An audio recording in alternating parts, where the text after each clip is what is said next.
জাহাঙ্গীৰ হুছেইনৰ ভাতৃয়ে এটা বিস্ফোৰক মন্তব্য আগবঢ়াইছে। জাহাঙ্গীৰ হুছেইনে যেতিয়া নোহোৱা সময়ত জাহাঙ্গীৰ হুছেইনে ভাতৃক ফোন কৰি কি কৈছিল এ টু জেড মই ভিডিঅ'টো দ্বাৰাই আপোনালোকক দেখুৱাম। আপোনালোকে ভিডিঅ'টো চালে অনুমান কৰিব পাৰিব যে সুনীল গগৈয়ে কেনেকৈ হত্যা কৰিলে।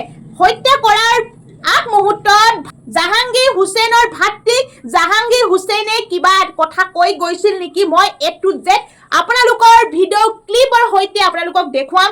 আপোনালোকে ভিডিঅ'টো শেষলৈকে চাব লাগিব, কাৰণ জাহাঙ্গীৰ হুছেইনে সুনীল গগৈ ঘৰত জাহাঙ্গীৰ হুছেইনে ৰাজমিস্ত্ৰী কৰি আছিল।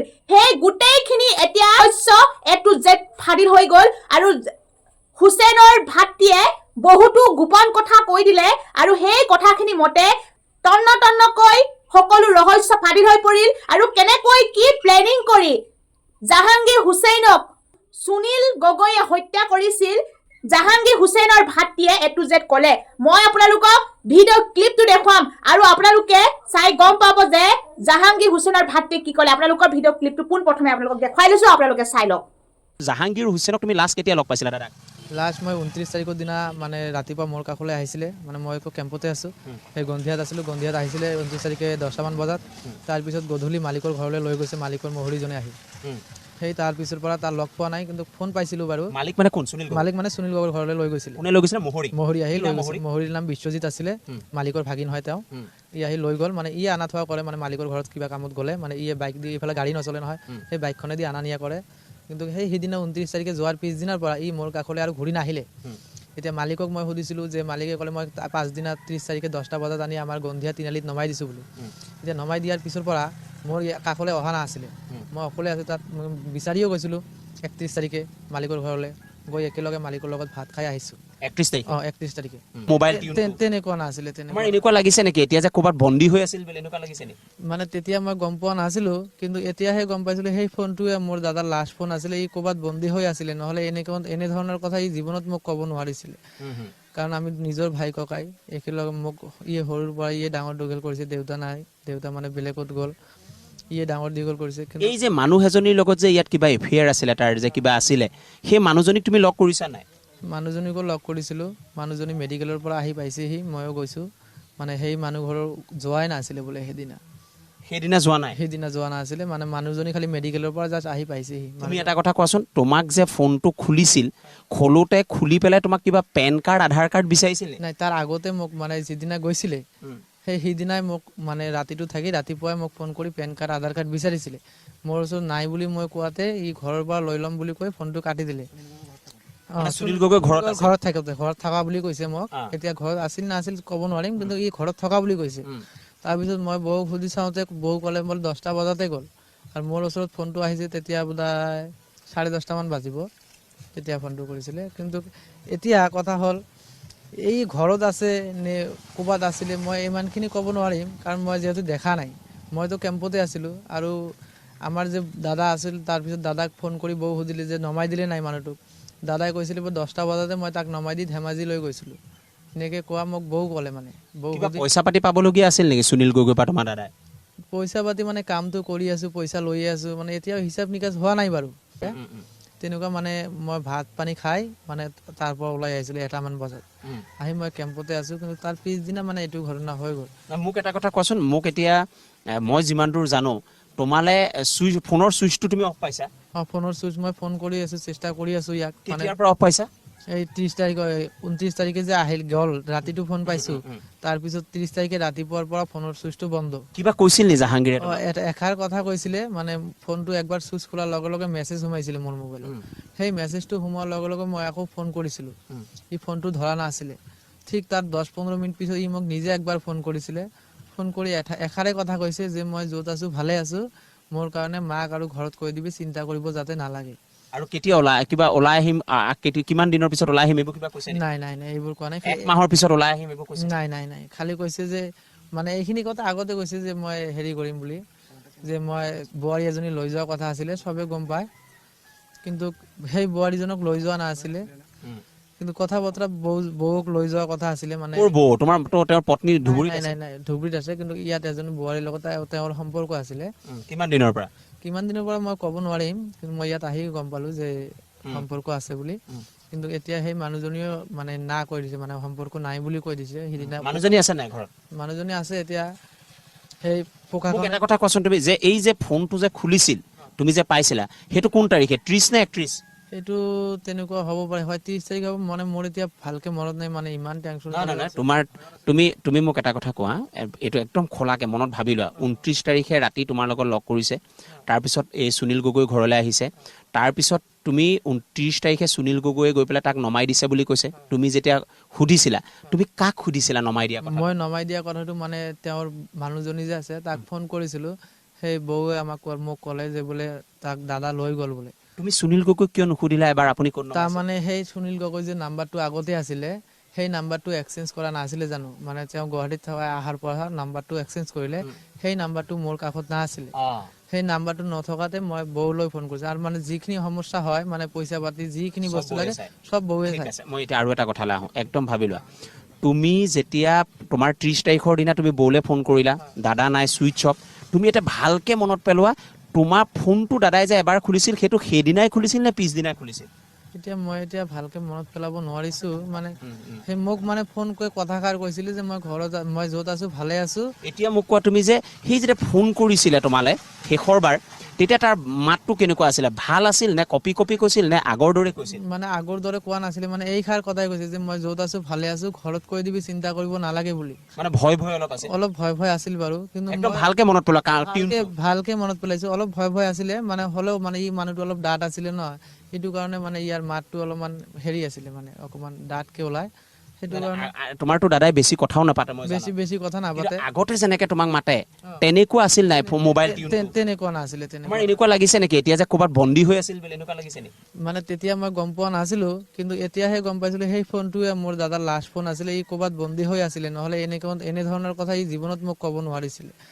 কাৰণ আমি নিজৰ ভাই ককাই একেলগে, মোক সৰুৰ পৰা ডাঙৰ দীঘল কৰিছে। দেউতা নাই, দেউতা মানে বেলেগত গ'ল, ডাঙৰ দীঘল কৰিছে। এই যে মানুহ এজনীৰ লগত যে ইয়াত কিবা এফেয়াৰ আছিলে, তাৰ যে কিবা আছিলে, সেই মানুহজনীক তুমি লগ কৰিছা নাই?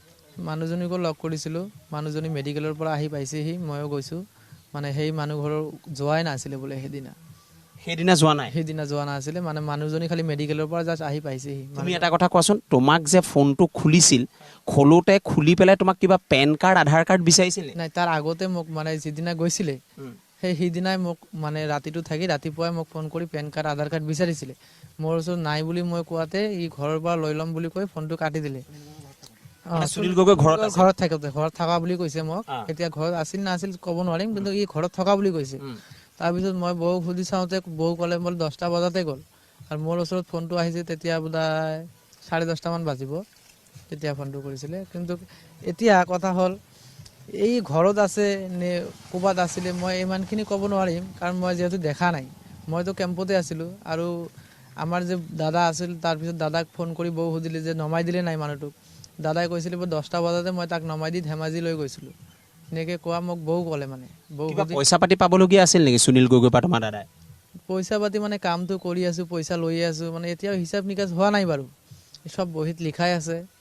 এতিয়া তোমাৰ কিবা ডাউট হৈছে নেকি সুনীল গগৈয়ে তোমাৰ দাদাক মাৰিছে বুলি? কিবা অলপ হ'লেও ডাউট হয় নেকি, নে কিবা তেনেকুৱা কিবা দনচন আছিল নেকি? নাই, সুনীল গগৈ মানুহটো তেনেকুৱা নাছিলে বাৰু। হয়তো এতিয়া মইতো নাজানো, মইতো ঘৰত গৈছিলোঁ এইবাৰ এই ভোট দিবলৈ, ইলেকশ্যনত ঘৰত গৈছিলোঁ। কিন্তু ঘৰৰ পৰা আহিয়ে এইটো ঘটনা হ'ল ন। 29 তাৰিখৰ দিনা মানে লগ পোৱাৰ দিনা কেনেকুৱা আছিলে দাদা? লগ পোৱাৰ দিনা ই ঠিকে আছিলে, আগৰ লিখাই আছিলে সেইদিনা। বাকী একো হেৰি নাছিলে। মানে ই মেডিকেলৰ পৰা আহি মানুহজনীক লৈ গৈছিলে মেডিকেলত মানুহজনী অপাৰেশ্যন কৰিছে। তাত 2 দিন আছিলে চাগে। কোনজনী মানুহ? এই যিজনীৰ লগত হেৰি আছে, সেই মানুহজনীৰ লগত ই গৈছিল নেকি? মানুহজনীৰ লগত মেডিকেলত গৈছিলে। সেইটো 29 তাৰিখৰ আগত? 29 তাৰিখৰ আগত সেই মানুহজনীৰ লগত গৈছিলে মেডিকেলত। হেৰি অপাৰেশ্যন কৰিছে, কৰি ই 29 তাৰিখে আহিছে ইয়াত আহি মানে দিনটো মোৰ ওচৰতে আছিল। মানে ই টোপনি ক্ষতি হৈছে মেডিকেলত থাকি। এই কাম কি কৰিছিলে? তোমাৰ লগতে কৰিছিল নে বেলেগ জেগাত? নাই, একেলগে কাম কৰিছোঁ। তুমি ইমান দিন লগ কিয় পোৱা নাছিলা? মই যে আহিছোঁ ঘৰৰ পৰা, অহাৰ পিছৰ পৰা ই মেডিকেলত আছিলে। তুমি অহা বেছি দিন হোৱা নাই? মই অহা বেছি দিন 27-26 তাৰিখ মানে আহিছা নেকি? মই মানে 20 তাৰিখ মান আহি পাইছোহি। 20 তাৰিখ নে 21 তাৰিখ বা আহি পালো। তাৰপিছৰ পৰা সি তোমাৰ লগত নাই? ই মেডিকেলতে আছিলে। মই ফোন কৰিছিলোঁ, তাৰ লগত কথা পাতিছিলোঁ। মানে ই মেডিকেলতে আছিল। তাৰ লগত আছো বুলি কৈছিল? সেই মেডিকেলত যে মানুহজনী আছিলে, যিজনীৰ লগত ইয়াত কিবা আছে, সেইজনীৰ লগত। এতিয়া তোমাৰ নবৌয়ে এটা কথা কৈছে যে 5 লাখ টকা সুনীল গগৈয়ে তোমাৰ দাদাক দিবলৈ আছিলে এই কথাটো কিমান সঁচা 5 লাখ আছিল নে দিবলৈ এতিয়া 5 লাখ মানে মই এতিয়া কেনেকে কম এতিয়া হয়তো দাদা ঈদত যে ঘৰলৈ গৈছিল ইয়ে যোৱা ঈদটো এইটো কালি যোৱাটো নহয় ইয়াৰ আগত যে ঘৰলৈ গৈছিলে হয়তো তাত হয়তো বহু কৈ থব আহিব পাৰে যে মই ইমানখিনি পাব লগা আছো এইটো কথা সঁচা যে এইবাৰে পইচা কিছুমান দিম বুলি কৈছিলে আমাৰ মালিকে যে গৈ মাটি অকমান কিনি ঘৰটো বনাবলৈ মালিকে এই কথাষাৰ মোক কৈছে মানে মোকো কৈছে আমাৰ ঘৰ মানে আমাৰ ইয়াতে ঘৰ বনাই দিয়া নহয় নহয় আমাৰ তাতে অকমান মাটি লৈ পিনে মাটি অকমান কথা পাতিছো মাটিখিনি লৈ মানে ঘৰ বনাবলৈ পইচা দিম বুলি কৈছিলে এতিয়া হিচাপ কিতাপটো এতিয়া হোৱা নাই যদি হিচাপ কিতাপ হোৱা নাই মই আগতে ক'ব নোৱাৰিম যে এতিয়া 5 লাখ আছে বা 10 লাখ আছে 15 মই এনেই মিছা কথা ক'ব নোৱাৰিম তুমি এটা কথা মোক কোৱাচোন সুনীল গগৈ যিদিনা নমাই দিছে সেইদিনা দাদাৰ হাতত 10,000 টকা দিছে বুলি কৈছিল নেকি সুনীল দাই মোক বৌ মোক কৈছিলে যে 10,000 টকা এটা দি বোলে দাদাই নমাই দিছে বোলে এনেকে কৈছিল তুমি কেতিয়া আহিছিলা সুনীল গগৈ ঘৰলৈ তাৰ পিছত ঘটনাটো এই ঘটনা মানে এই 1 তাৰিখৰ দিনত আহিছিলা নেকি তুমি ঘটনাটা যদি 2 তাৰিখে হৈছে তেতিয়াহ'লে মই 1 তাৰিখে আহিছোঁ যদি 1 তাৰিখ হৈছে তেতিয়াহ'লে মই 31 তাৰিখে আহিছোঁ মানে এনেকুৱা এটা মোৰ সঠিক মনত নাই কিন্তু মই গাঁৱৰ এটা ল'ৰাৰ বাইকত উঠি মানে আমাৰ লগতে কাম কৰে সেইজন লোকেল যোগালী হিচাপত তেওঁৰ বাইকত উঠি তেওঁ আৰু মই দুটাই গৈছোঁ গৈ একেলগে ভাত পানী খাই মোক 500 টকা এটা দিও পঠিয়াইছে দাদাই তুমি কিমান পইচা পাবলৈ আছে সুনীল গগৈ বা মানে কামটো মই দাদাৰ ভাগৰে কৰিছোঁ ন মই ইয়ে মোক লৈ আহিছে এতিয়া মই কিমান পাব লগা আছে মানে এইটো দাদাহে তাৰ পৰা পায় মই আৰক্ষীয়ে কি সুধিলে তোমাক আৰক্ষীয়ে সুধিলে প্ৰথমেতো সুধিছিলে তো দাদাক লৈ গ'ল বা কি সমস্যা এইখিনি সুধিছিলে মইতো এতিয়া নাজানোৱে মোৰ লগত কোনো যোগাযোগে নাই সেই 29 তাৰিখৰ পৰা মই এইখিনিয়ে ক'লো যে এতিয়া মোৰ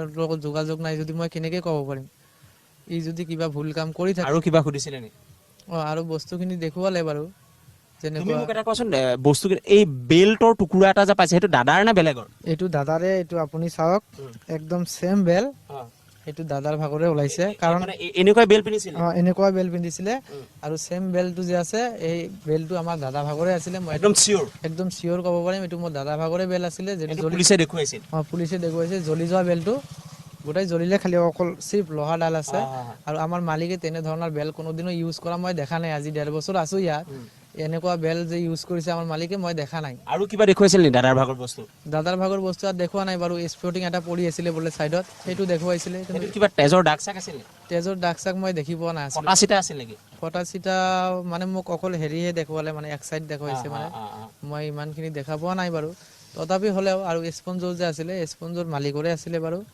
আৰু টৰ্চ লাইটটো এইটোও মালিকৰ আছিলে কিন্তু সেই বেলপাত যে জ্বলি যোৱা আছিলে সেই বেলপাত আমাৰ দাদা ভাগৰে আছিলে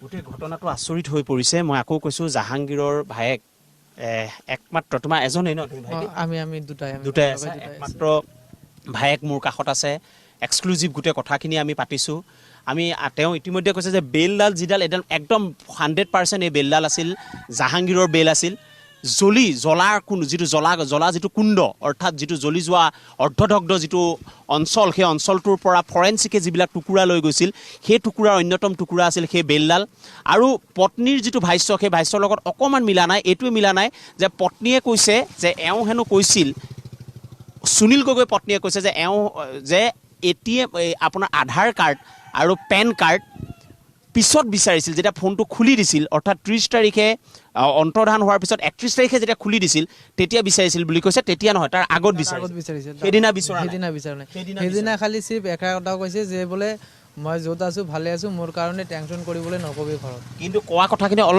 অলপ কিবা আছিলে মানে মই ইমান ধাৰণা কৰিব পৰা নাছিলো মানে মই জানো যে হয়তো কালি পৰহি আহিব চাগে কিন্তু নাই তাৰ দুদিন পিছতে এইটো ঘটনা হৈ গ'ল এইটো ঘটনা হোৱাৰ পিছত মই এতিয়া তালৈ চাবলৈ গৈছিলো যে এতিয়া মালিক যিমান যি নহওক প্ৰথমেতো মালিকৰ কথাটোৱে ওলাইছিলে কাপোৰ চাপোৰ দেখি এতিয়া মালিককতো চাবলৈ যাব লাগিব যেহেতু আমি তাৰ মিস্ত্ৰী আৰু সম্পৰ্কটোও ভাল আছিলে এতিয়া চাবলৈতো যাবই লাগিব মই চাবলৈ গ'লো তাতে দিনটো আছোৱে নোখোৱাকে সিহঁতৰ ঘৰৰ পৰা আনিছে সিহঁতৰ ঘৰৰ পৰাই আনিছে আৰু পুলিচে কেইদিন ৰাখিলে তোমাক আৰু ইয়াত মই আছো ভালে কেইদিন আজি প্ৰায় 20 দিন পুলিচে কেইদিন ৰাখিলে পুলিচে মোক 3 দিন ৰাখিছিলে অকল এইবোৰে সোধপোছ কৰিছে তোমাৰ বৌৰ লগতো কথা পাতিছে নি পুলিচে পুলিচে বৌৰ লগতো কথা পাতিছে ফোন কৰি মানে মোক ফোন লগাবলৈ দিছে মোক কথা পাতিছো এই থানাটোতে তোমাক চলাইছে নে নাই বেলেগ জায়গা লৈ গৈছে এইটো থানাতে চলাইছে এইটো থানাতে মই আছিলো মানে আমাৰ যে ঘৰত তুমি এটা কথা কোৱাচোন সুনীল গগৈ কিবা ডুপ্লিকেট কিবা আছিল নেকি মানে কাম চাম কৰা এইবিলাকৰ কথা কিবা জাহাংগীৰ নাই আমাৰ কাম যে আছে আপোনালোকে এতিয়াও গৈ চাই আহক যে 1ৰ ভিতৰত 2%ও ডুপ্লিকেট কাম কৰা নাই আপোনালোকে এতিয়া সুনীল গগৈৰ লগত জাহাংগীৰৰ ডন কাজিয়া হৈছিল লাগে নাই নাই নাই তেনেকুৱা হোৱা নাছিল এতিয়া তোমাৰ দাদা ক'ত গ'ল তেতিয়াহ'লে এতিয়া যেখন ৰিপৰ্ট যেখন নিউজ দেখুৱাই আছে সেই হিচাপত এইটো 1ৰ ভিতৰত 90% মোৰ দাদাৰ ডেড বডি বুলি ওলাইছে যেহেতু DNA-টো মোৰ পৰাও লৈছিলে DNA লৈছিল এতিয়া সেই ডেড বডিটো যদি মোৰ দাদাৰ হয় তাহলে সেইজন মানুহ কলৈ গ'ল সেই মানুহটোক বিচাৰি উলিয়াওক পোকাখানৰ ফালৰ পৰা মোৰ এটাই দাবী যে সেই দুটা মানুহৰ এটা ডেড বডি হ'বই আৰু বাকি এটা মানুহ ক'ত পলাব পাৰে ইমানখিনি মানুহ থাকোঁতে যে মানুহটো পলাই থাকিব তাৰ কোনো মানে হয় না সেই মানুহটোক বিচাৰিব লাগে ঠিক আছে খুব ডাঙৰ প্ৰশ্ন এইটোৱে যে দুটা মানুহৰটো এটা মৰিছে এটাকটো জ্বলাই মাৰিছে কাটি মাৰিছে বা কিবা কৰি মাৰিছে এটা মানুহ কলৈ গ'ল সেই মানুহটোক লাগে সেয়া সুনীল গগৈ হওক বা জাহাংগীৰে হওক যোনেই নহওক কিন্তু জাহাংগীৰৰ আচৰিত ধৰণে যিটো অৰ্ধদগ্ধ যিটো অঞ্চল সেই অঞ্চলটোত জাহাংগীৰৰ বেলৰ বাকী অংশ নাই চব পুৰি গৈছে এইটোতো স্বাভাৱিক চামৰাটো পুৰি গৈছে মাত্ৰ যিটো লোহাৰ যিটো সেইটো তাৰ মাজত পাইছে আৰু সেই টুকুৰাটোৱে মোৰ কাষত থকা এওঁক দেখুৱাইছিলে তেওঁৰ ভাতৃক দেখুৱাইছিলে এইখিনি কথাই এওঁৰ পৰা আমাৰ আজিৰ তাৰিখত সুধিবলগীয়া আছিলে কিন্তু এওঁ দাবী কৰিছে যে দুজন মানুহৰ এজন যদি ঢুকাইছে তেতিয়াহ'লে কোন হয় ইজন ক'ত আছে তেওঁ সেইজন সুনীল গগৈ হওক বা জাহাংগীৰ হওক কোনোদিন বাদানুবাদ নাছিল কোনোদিন কাজিয়া নাছিল কামো ভাল কৰিছিল বুলি কৈছে তেওঁলোকৰ ঘৰত 1.5 বছৰ চিনাকি আনকি যিদিনা ককায়েক নাইকিয়া হৈ গৈছে তাৰপিছত এওঁ গৈছে তেওঁলোকৰ ঘৰলৈ গৈছে ফোন কৰিছে সুধিছে মেলিছে ভাতো খাই আছে আহোঁতেও 500 টকা সুনীল গগৈ দিছে কোনো ধৰণৰ তেওঁলোকৰ দ্বন্দ্ব কাজিয়া নাই আনকি ঘৰত মাটি লৈ ঘৰ বনোৱাটো সুনীল গগৈ সহায় কৰি দিম বুলি কৈছে ভিডিঅ' ক্লিপটো নিশ্চয় চাই আপোনালোকে গম পালে যে জাহাংগীৰ হুছেইনৰ ভাতৃয়ে কথাখিনি কেনেকৈ ক'লে আৰু জাহাংগীৰ হুছেইনৰ ভাতৃয়ে লাষ্ট যিটো কল সেই কলটোত কি কথা কৈছিল যে ঘৰত কৈ দিবি মই ভালকৈ আছো সেই একেবাৰে সেই কথাষাৰ বহুত ভয়ে কৈছিল মানে সেই কথাষাৰ কওঁতে তাৰ এটা ভয় সোমাই আছিল বুজিব পাৰি নহয় জানো কোনোবাই এটা কথা ক'লে ফোনত তাৰ ফোনৰ কথা কথোপকথনত গম পোৱা যায় যে সেইটো ভয়ে কথা কৈছে নে অকমান ভালকৈ কথা কৈছে সেই কথাষাৰ নিশ্চয় অনুমান কৰিব পাৰি আৰু জাহাংগীৰ হুছেইনৰ ভাতৃয়ে যিখিনি কথা ক'লে অনুমান কৰিব পৰা যায় যে প্ৰকৃত ৰহস্য কেনেকুৱা ধৰণৰ আৰু যেহেতু আমি সেই ডেড বডিটো গম পাইছিলো সুনীল গগৈ বুলি কিন্তু অৱশেষত সুনীল গগৈ বুলি নহয় সকলোৱে গম পালে আৰু মই আপোনালোকক কি তথ্য আহে মোৰ ভিডিঅ' দ্বাৰা মোৰ চেনেলটোৰ দ্বাৰা আপোনালোকক জনাই থাকিম আপোনালোকে কণ্টিনিউ কৰি মোৰ ভিডিঅ'বিলাক চাই থাকিব যদি মোৰ চেনেলটোত পোনপ্ৰথমবাৰ বাবে আপোনালোকে চাই আছে ছাবস্ক্ৰাইব কৰি থৈ যাব আৰু কমেণ্ট বক্স খোলা আছে কমেণ্ট কৰিব আপোনালোকৰ মন্তব্যসমূহ আগবঢ়াব আৰু যিহেতু ইমান এটা গেম সেই গেম খেলোঁতে আৰু গেমৰ যিটো মানে লগত খেলিছে হয় গেমখন যেতিয়া তৰিছে সেই তৰাৰ পিছত কোনোবা লগত থাকিব সেই যিটো গেং সেই গেংটো মানে ফাদিল হ'ব লাগে আৰু কঠোৰতম শাস্তি হ'ব লাগে প্ৰকৃত হত্যাকাৰীক দিব লাগে আৰু আইনী প্ৰক্ৰিয়াৰ দ্বাৰা সকলো কঠোৰ শাস্তি বিহিত ব্যৱস্থা কৰিব লাগে আৰু ৰহস্যসমূহ সোনকালে ফাদিল হ'ব লাগে আৰু DNA টেষ্ট কৰিবলৈ যিহেতু হায়দৰাবাদত নিছে হায়দৰাবাদত DNA টেষ্ট কৰাৰ মতে গম পালে যে ডেড বডিটো প্ৰকৃততে কাৰ আৰু যে কি নহওক আপোনালোকৰ মাজলৈ মই অন্য এটা ভিডিঅ' লৈ আহিম আৰু এইটো ভিডিঅ' ইয়াতে সমাপ্ত কৰিম আৰু আপোনালোকে নেক্সট ভিডিঅ' চাবলৈ হ'লে ভিডিঅ'টো চাই আপোনালোকে চেনেলটো মোৰ ছাবস্ক্ৰাইব কৰি ল'ব আৰু নেক্সট ভিডিঅ' আহি আছোঁ এই ভিডিঅ'টো সামৰিছোঁ ধন্যবাদ